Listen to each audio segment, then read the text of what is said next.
Last time we were tossed into the middle of an ocean planet, made sure to gamble, and stole iron from the gods. Welcome back. With our hard-earned iron now being able to be mass-produced in these jars, we head out to the nearby observatory to grab the soul sand and make a soul campfire in order to superheat and do it even faster to make blocks of iron. I am under the impression that I will be able to use this pump to pump into the drippers and hopefully automate that entire process. I do feel like a small child as I continue clicking and hurting myself with the pump, but that's okay. You gotta live out those childlike fantasies every once in a while, I suppose. For the atomic reconstructor, I'm going to need black quartz, so it is time to head to the apparently very dangerous Nether, according to the quest book. Eventually. Me through the portal. There we go. Into the red abyss of the Nether. Right, there's no ground. Alright, I'll make my own. And then jump off with my little springy shoes. In particular, while here, I am on the lookout for these higher tier barrels that don't spawn in the overworld, the red and purple ones. While there are a collection of items that are attainable from them that would be useful and nice to have, the purple ones in particular can drop steel ingots. We'll revisit this later on when I'm fully prepared for them. I figure I would try to be cute and hop into the bastion nearby. That didn't go very well. Springy shoes, though. They come in clutch. As is usual, I try to show at least all of these places once before cutting out repeat visits to keep it simple.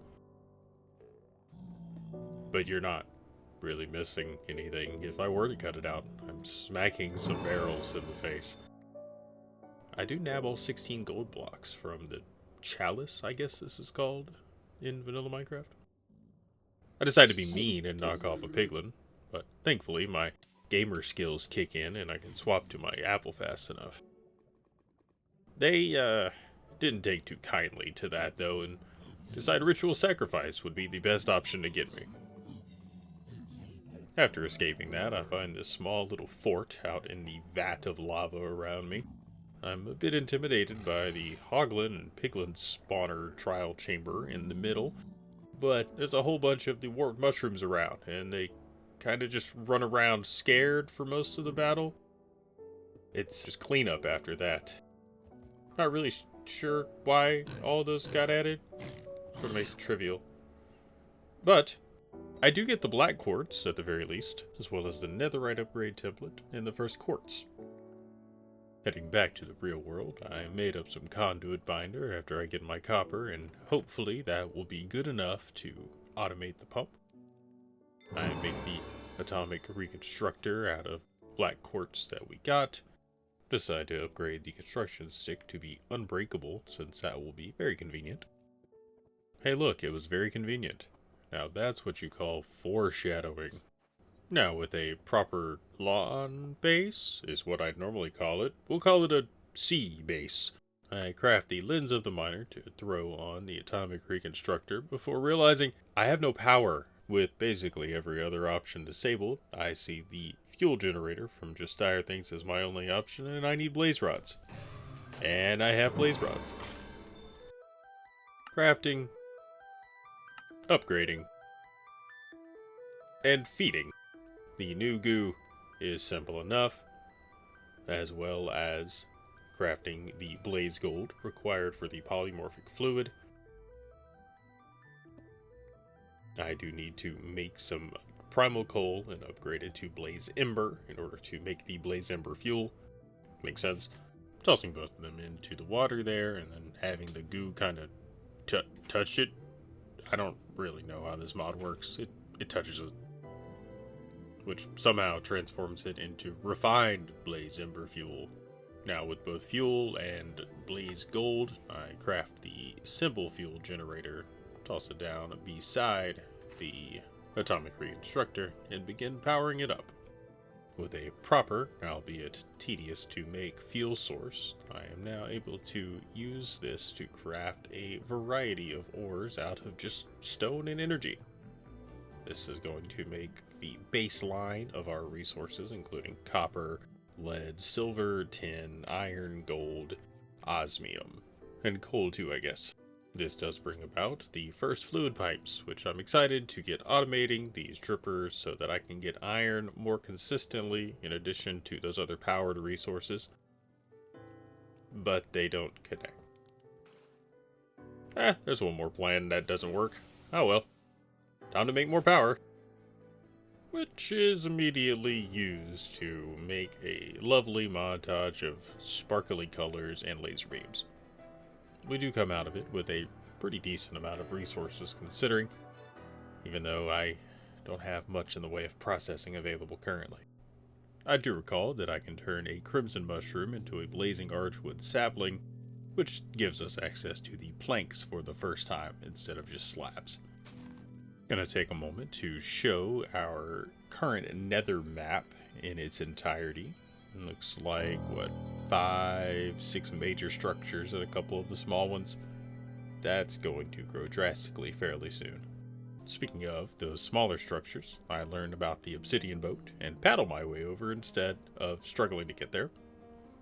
The current plan is to get the steel ingots from the purple barrels, make that by duplication into the crusher, throw some iron ore in, watch it go brrr, and end up with a 10% chance at nickel.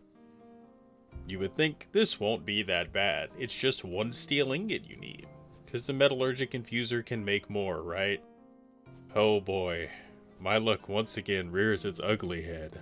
Thankfully, each of these small structures is home to a few spawners, 4 barrels, and some ancient brie, as well as some more black quartz and glowstone around the edges if I ever need more of that.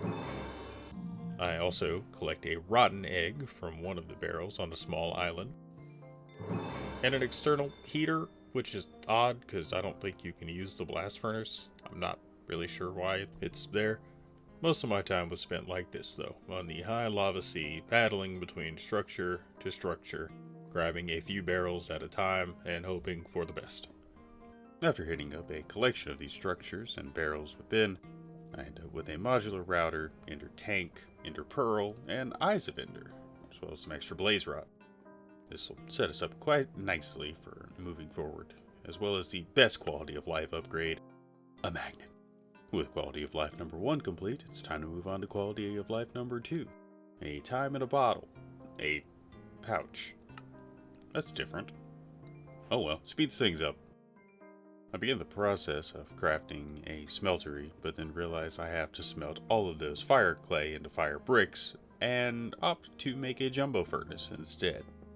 This is a large 3x3x3 furnace that can be multiplied by adding additional jumbo furni inside, like so. Now, of course, I wouldn't want to stop at something minuscule like a ×3 multiplier, so I make 41 of them instead. That'll do. Fire bricks in hand, I set out to make my normal old smeltery. 5x5x5, 3x3 in the middle of the liquid heating coils, until I realize I do not have the copper for that. Okay, well, I'll make the 2 that I can, and we're gonna make a baby smeltery. He's very adorable. We do a little parkour to get on top and expand it out a little higher so that we can actually heat up more than 2 things at once. Throw in a bit of our generated copper and remember, oh right, he's thirsty and needs some lava to drink.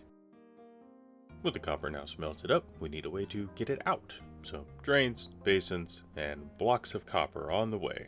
Perfect. Using these, we'll be able to expand the smeltery by making more liquid heating cores. Look at him go. Now that's better. So many spaces.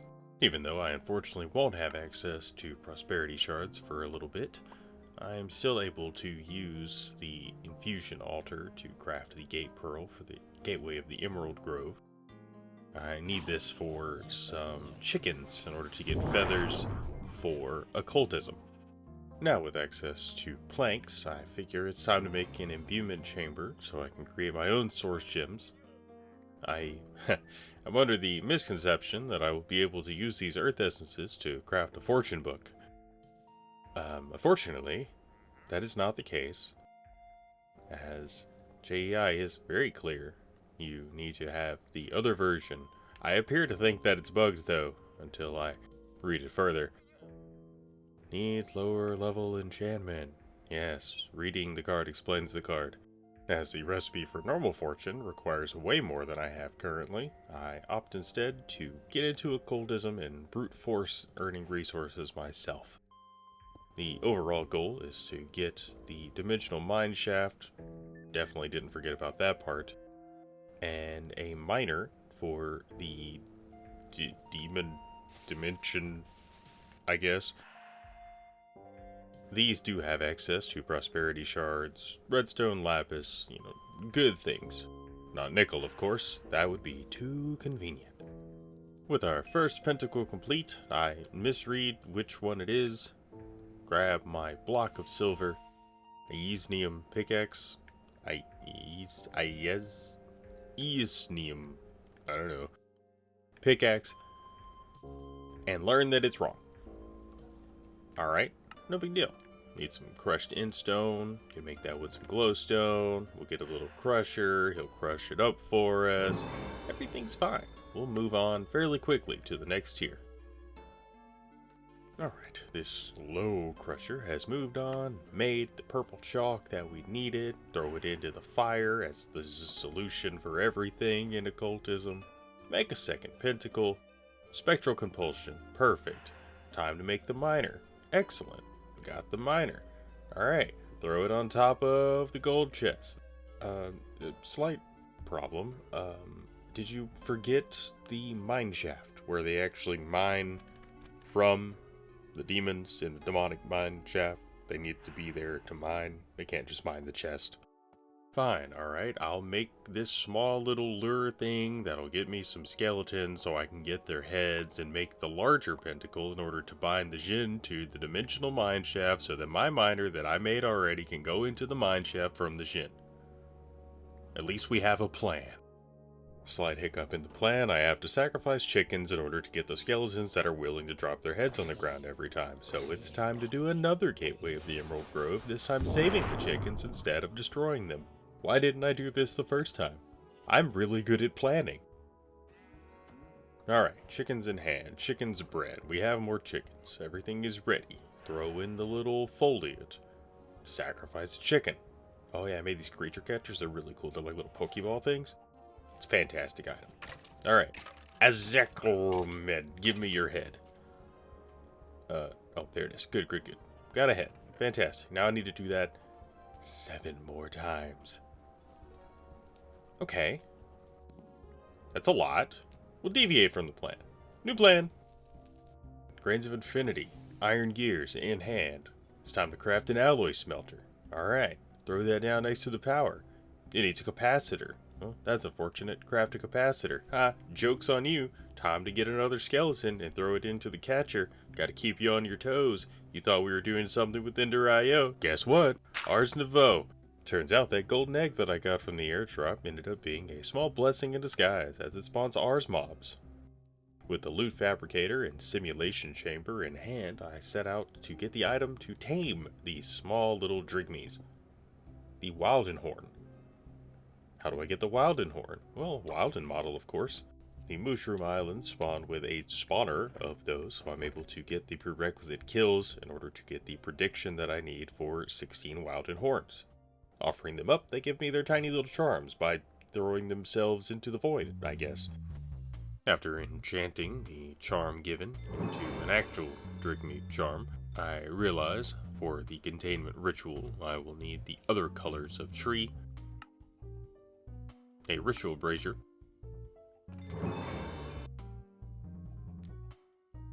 and that allows me to capture Mr. Forgot what this guy's name was. Mormiark. Perfect name. After setting up a small area for the Drigme to steal all of the other creatures nearby's goods, he immediately gets to work on the Whirl-a-Sprigs, which I have to forcefully remove, unfortunately. They are very cute, but in the way. The skeleton set up and source nearby, he is able to grab the 7 skeleton skulls that I need to complete the pentacle. Thank you, little guy.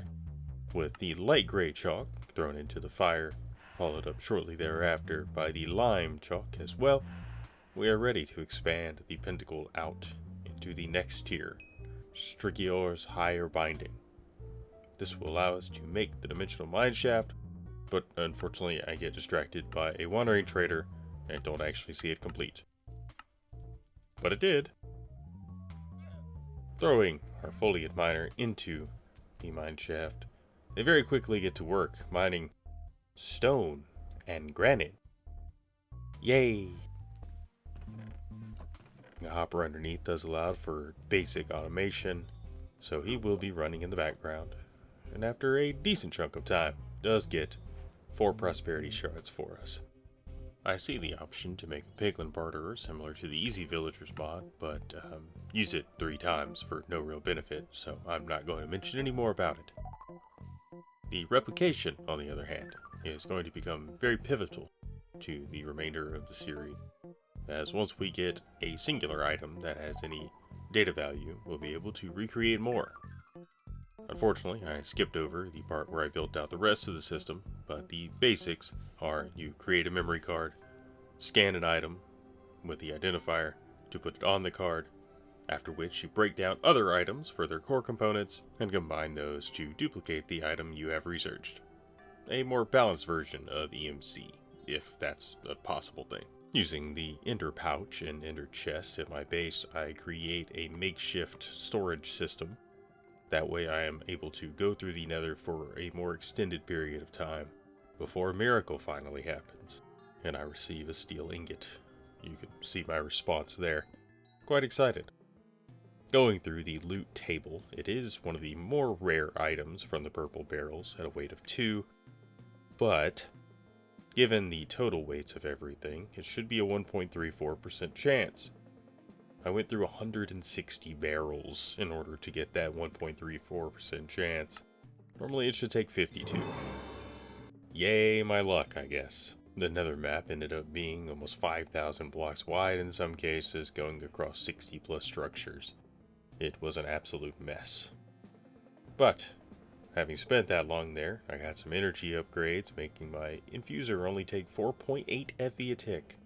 That's very nice while we have limited power. Steel ingots are finally made from the dust in the smeltery.